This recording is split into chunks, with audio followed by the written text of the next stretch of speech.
dead. I was unlucky that I was part of the 30% whose natural immunities couldn't shrug off the worst manifestations of the virus. High fevers, seizures, damage to the central nervous system. This is why Charlie often answers questions for me and tells me what did and did not happen. Just as he helped me put together the fragments of those first memories in the hospital and the details of the days that followed, he continues to do this now, many months later. There is a smudge where my memories are supposed to be. 3 months have passed since that hospital room in Florida. Rachel has gone into town. Charlie dropped her off on his way to the office a few hours ago. They both looked exhausted this morning, and the kitchen was silent as they prepared their tea and English muffins. Now, I am alone in the garage.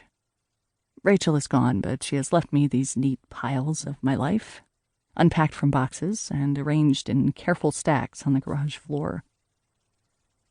She is a better friend than I probably deserve. I am surrounded.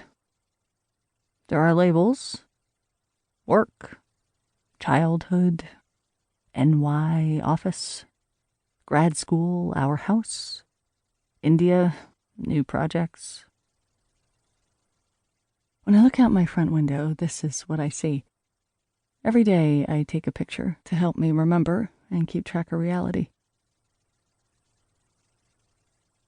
There has been a mosquito buzzing around my head for a while now, and eventually I let it settle on the exposed skin of my calf, just where my rumpled sock leaves the edge of my jeans.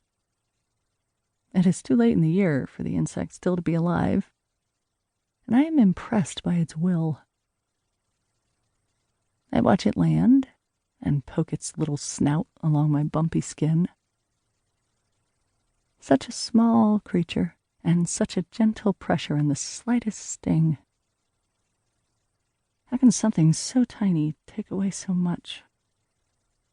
I wonder what other blood is mixing with mine, and I wonder what might happen to the next person it bites.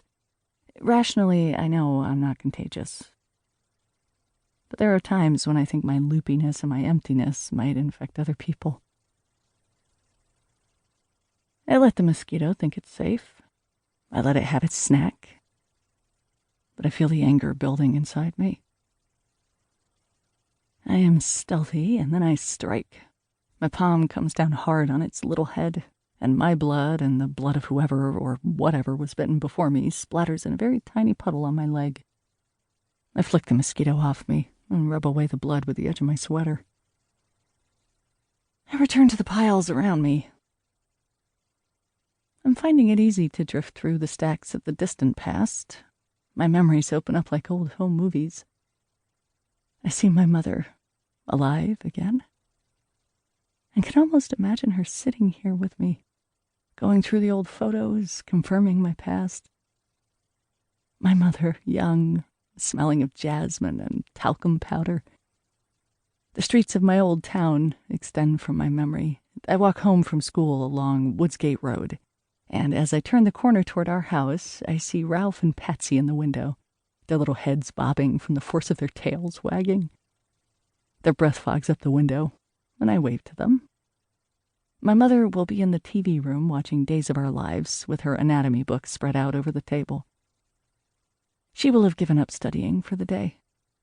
She has polished her toenails, and there are stained cotton balls tossed around on the floor, the couch. There will be a glass of juice, grown slightly too warm, on the counter, waiting for me, along with 2 Chips Ahoy cookies on a small plate.